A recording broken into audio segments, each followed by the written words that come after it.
How's it going, everybody? It's me. I'm back, and I am still alive, I think. Well,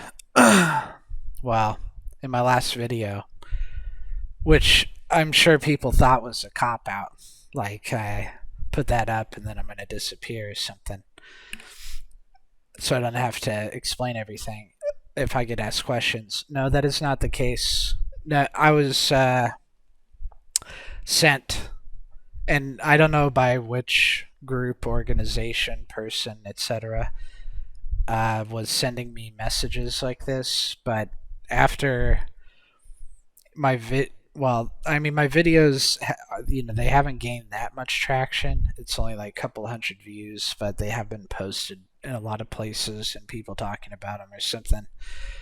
Um, I don't know who is angry about this. It could be Bain Capital, the subsidiary corporation like Aspen Education Group, or a different subsidiary of that same umbrella. It could be the one of the transport agencies themselves that are upset. I really don't know. I have no idea. But to give you an illustration, and I have to be vague about this because otherwise, if you're a very clever person, you'll be able to know who I am very quickly. And I want to let people know that I am not paranoid or schizophrenic or reading too much into things. I was sent one message. I mean, many messages, but this one is like the most delicate, sinister one that I received, which is my dad used to be, and I have to be very vague about this once again. My dad used to be a professional athlete, and he played in a professional sports event in the 1980s. I think it was 1982.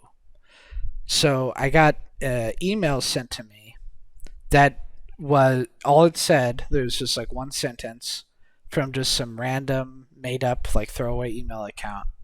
It said, "Do you remember the," and then it talks about the event or whatever in 1982.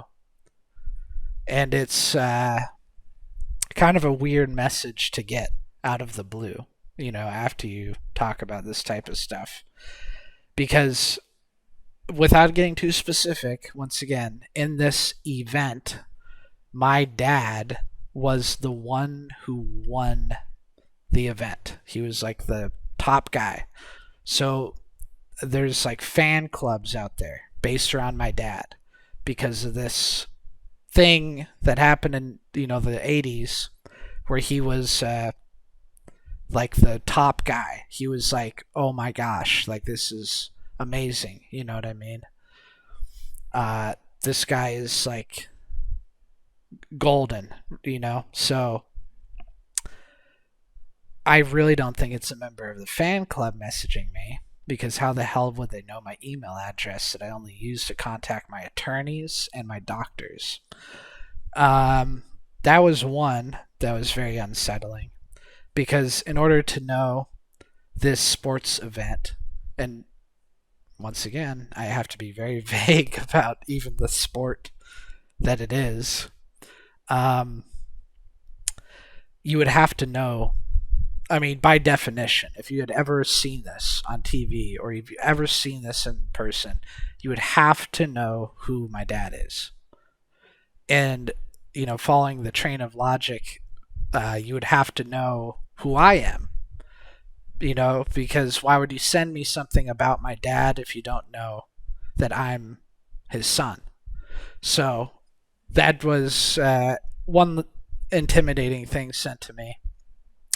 There are other stuff, all anonymous, like sent from, accounts that are just throwaway accounts, or stuff that is not. It's not like anybody's, thing where I can contact them or they have their real name or nothing like that. It's just this one post or one message, like throwaway account.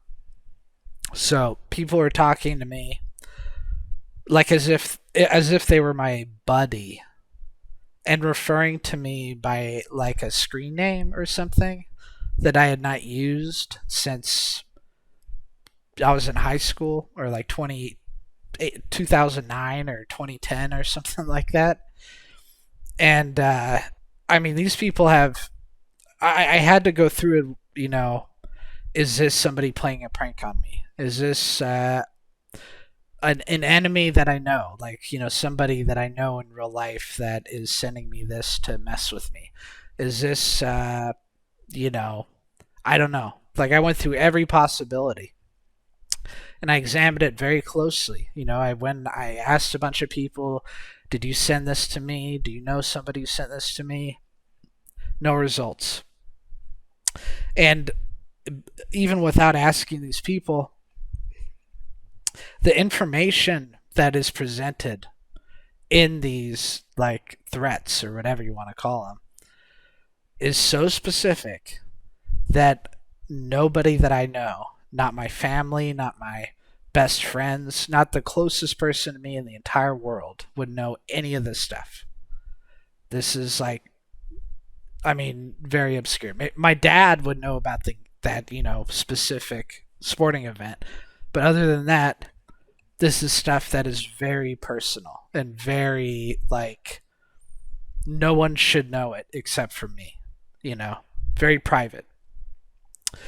And so yeah, I got a lot of that communicated to me not long before I posted that video, because I did not know what was going to happen. Because you have to look at it like I am not Mr. Paranoia crazy guy. I don't think they're going to come in here and kick down my door and shoot me in the head.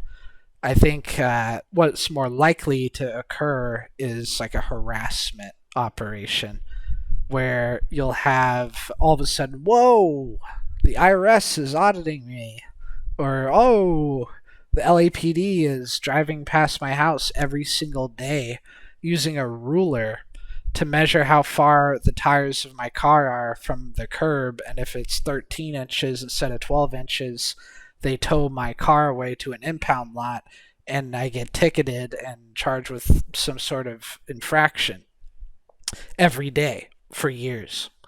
That's the type of stuff that I'm more afraid of than being just shot in the head.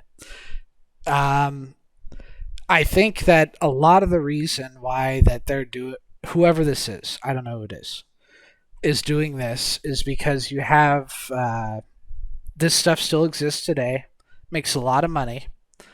You'll have people who have like their kid is like troubled and they're looking, or whatever, they have some problem kid and they're looking for some solution, and they find this company and it looks really nice, and these people are all like reassuring them and everything, and then they stumble onto my video or onto a video of somebody else who's gone through a similar thing, like my good friend Nate Gray on YouTube. If you want to look him up, he went to the same.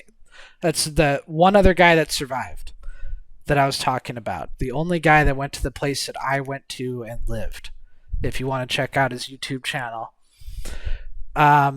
they would probably be hesitant to turn their kid over to somebody who has a record of killing kids. So that's like very not good for business. So what I assume is that they're trying to, with very minimal force, like the just sending intimidating messages or whatever, to keep me and other people from talking about it, and this corporation and these people, so that they can keep bringing in the profits, so that nobody gets educated to the point where they say, okay, this is not good and I'm not going to send my kid there, because then they lose out on $30,000 or $50,000 for every kid that they don't get into this thing. So that's what I assume. I have no knowledge of who it is, but that's what I assume the situation is. And So no, that's not a cop out or something where I leave this mysterious thing like, oh, they're chasing me and that's my last YouTube video and who knows what happened to him, like some creepy pasta. No, they know who I am, they know who my family is, they know where I live, but as of yet, the only thing that I've received is these threatening messages. I took this hiatus for 2 or 3 weeks in order to see what would develop. I wanted to see if they would start doing some sort of blackmail type thing or interfering with my work or my personal life or things like that or my family. And so that's why I haven't made videos for a couple of weeks.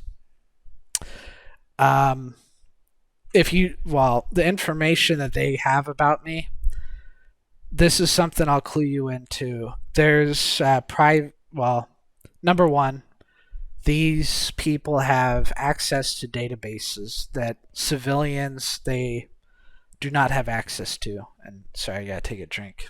Sorry for the cliffhanger.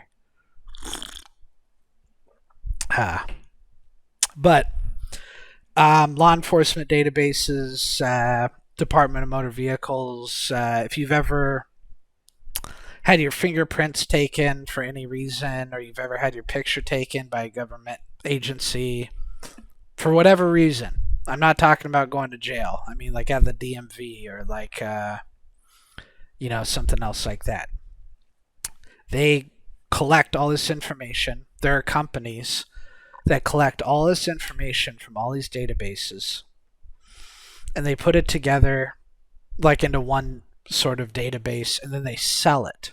So if you're a skip tracer and you're working for a bail bondsman or you're working for some sort of entity, your job is to find somebody, track someone down, and put them into chains. Someone who does not want to be found, who is actively trying to evade and elude and deceive you. So there are companies that will collect information through data mining on Facebook, YouTube, everything in the world. Your medical records, stuff like that, and they will collate it into this database that they then sell. You pay a service fee, and you're able to access this database to get information on people, to know either where they are, where they might go, their associations, their family, their, whatever that they like to do, their hobbies, all sorts of information, their history, everything, so that you can more effectively hunt them down. And I'm sure that they use this probably on me, But yeah, these people, right now it's kind of iffy, but I don't think they're going to kick my door in 2 seconds, hopefully. But I do know what these people are capable of, considering that they kidnapped me and tortured the shit out of me when I was only a kid. I can only imagine what they're going to do to me as an adult. So that's my explanation to you on this situation. And by the way, these threatening messages that were sent to me, at least some of them, were sent to an email address that I only use to contact my attorney and my doctor. It's only 2 people that I contact using that email address. And I get these very cryptic, threatening messages, "We know who you are," sent there. Which, I mean, logically, you'd have to assume that they got the information from either my attorney or from the hospital or the doctor or whatever. Whether, up front, like they paid somebody cash and they got it, or they dug it out of a trash can or something. I don't know, but that's a type of spookery that you have to operate around and try and avoid.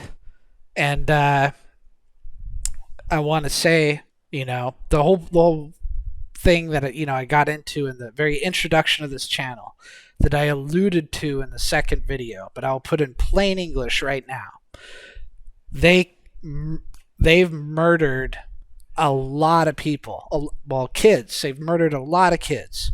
There's so many that they've killed. I don't even know all of the people that they've killed. I only know one guy, which is that Sergei Blashinshin. It was that fucking Russian guy. Now, they said this was an accidental death. It was not. What I said in those other videos where they pushed the guy to the ground and they were like not letting him get back up and they were yelling in his face and all this stuff like that. That's what they did to that guy, and they killed him. And the guy that they did it to that I knew when I was there and I witnessed it, he also died, but it was from like a different reason. Like they ruled it as an accidental death. This this procedure that I have seen like 100,000 times done to all sorts of people. And it was so concerning to me at the time that I tried to physically intervene because I thought that they would really kill this guy. And then to have them rule it an accidental death, and the FBI and everything, like, to not care, and they say, yeah, you probably just have a cardiac arrest and he was out of shape or whatever. It is such a lie. And I know it because I saw it with my own two eyes. And I just, I don't know how to reconcile it. This is why I put the YouTube videos out. Hopefully that somebody will, something that I've said, I go stream of consciousness, off the cuff, no script. I just speak what's on my mind. Hopefully someone out there is a police officer or a reporter or a regulator, something that will be able to take this information that I'm giving you and piece it together and do something about this, because I have no power. I have no power in this world. I can't do anything. The only thing I have is my memories, which I want to get rid of more than anything in the world, but it's the only thing that holds these people accountable. Me and Nate Gray. Nate Gray, well, let me say one thing for a second.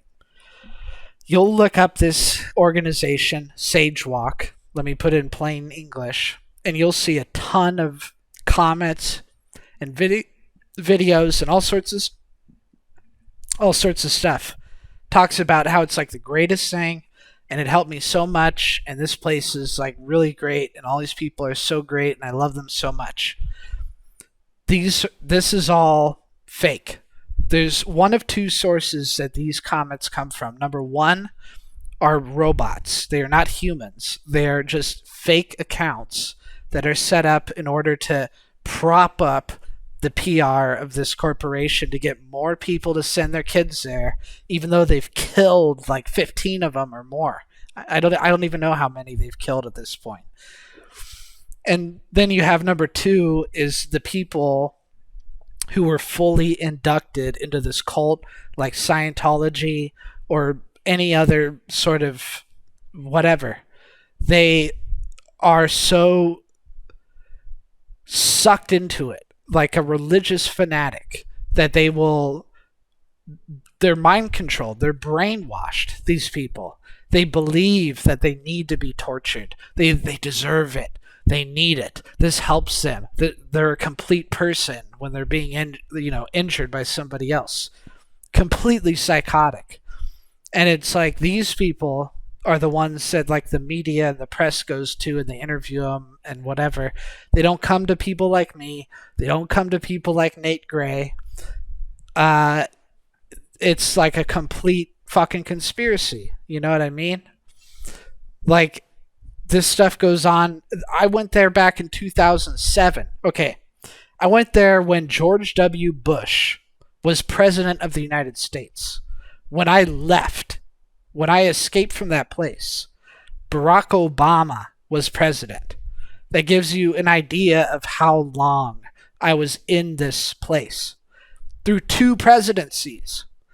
And to this very day, to 2021, they still operate, different name, same thing happening, raping children, killing children, kidnapping children, using ex-military, fucking washout CIA people to do it all and facilitate it with no consequence at all. No repercussion, no responsibility at all.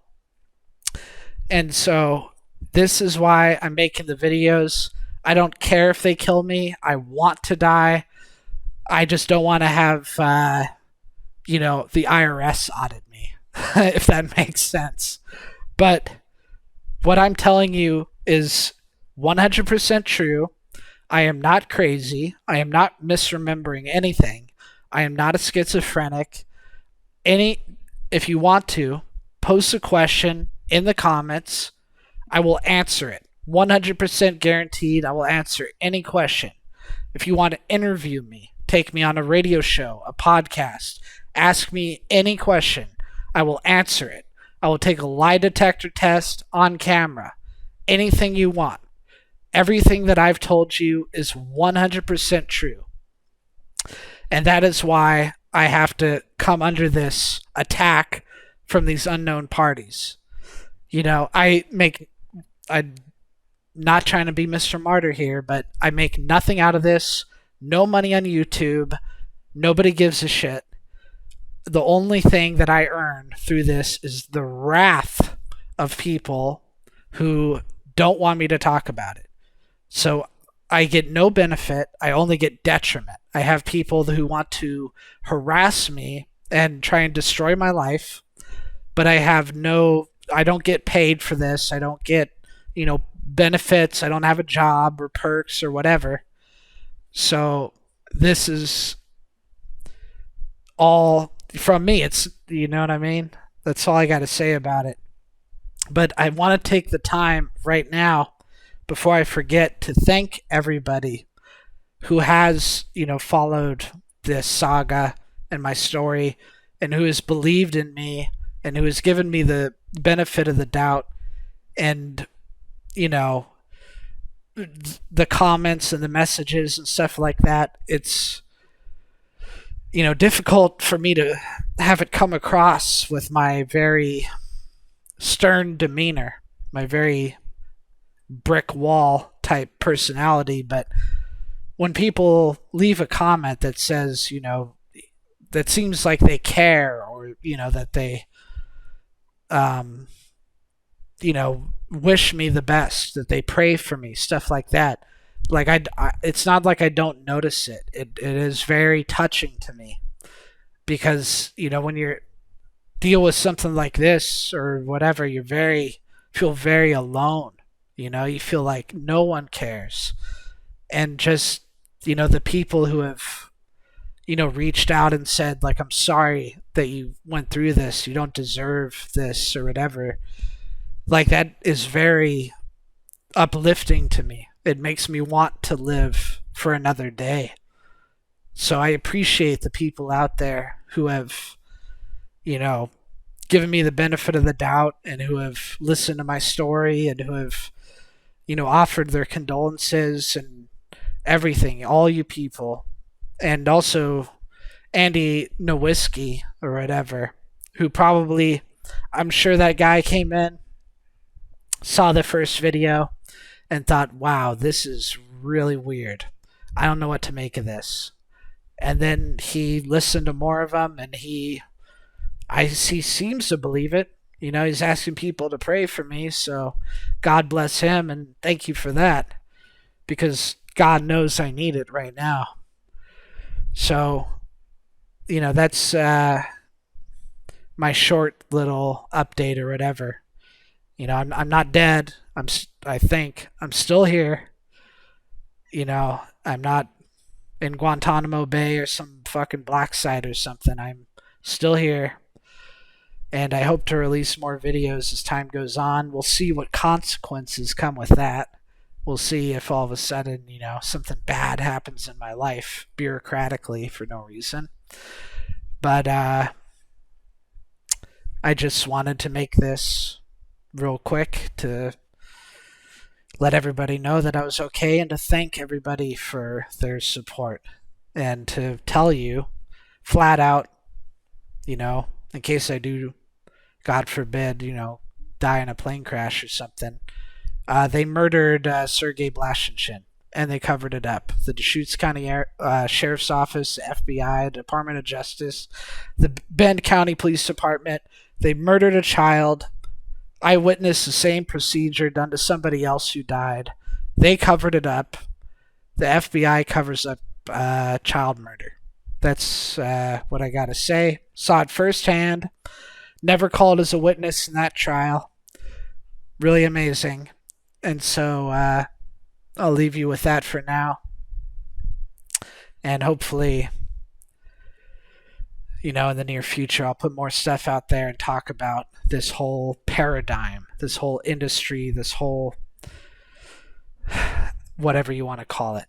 It's like you could write a novel about it, you know what I mean? Like War and Peace. But I only got so much time in a day. So, God bless you all. I wish you the best. That's all I got to say. So, hope you have a good day or a good night, depending on where you are. Goodbye, and God bless you.